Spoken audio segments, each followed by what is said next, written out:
Pemirsa, Pemkot Makassar menjadwalkan mutasi dan rotasi jabatan secara besar-besaran dalam waktu dekat ini. Dalam pendataan kelembagaan itu, Pemkot Makassar memprioritaskan pengembalian pejabat eselon 3 yang didemosi dan dinonjobkan oleh Dani Pomanto ke jabatannya semula.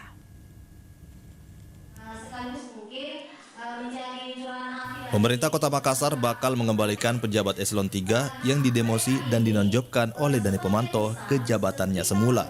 Pengembalian posisi jabatan non-job tersebut akan menjadi prioritas dalam mutasi dan rotasi akbar yang rencananya akan digelar Pemkot dalam waktu dekat ini.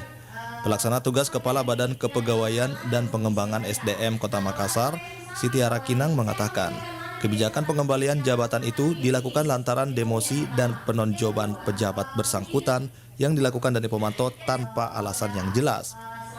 Dalam restrukturisasi kelembagaan kali ini, sekitar 20 pejabat eselon 3 bakal dikembalikan ke posisinya semula.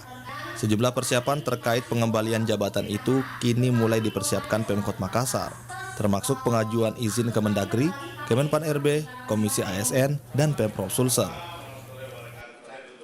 Jadi setelah mutasi rotasi yang betul-betul long, kita akan open bidding.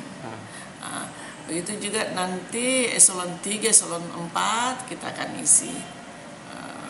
Eselon 3, eselon 4 kita akan prioritaskan kemarin yang masih non-job ya, masih non-job kita akan prioritaskan. Oh, itu yang akan dikembalikan Bunda maksudnya? Ya, kita akan prioritaskan untuk menduduki jabatan kembali yang sudah sekian tahun non-job tanpa alasan kemarin. Siti Arakinang menambahkan, pengembalian jabatan pejabat eselon 3 non-job itu rencananya akan dilakukan bersamaan dengan mutasi, rotasi, dan open bidding jabatan tinggi pratama.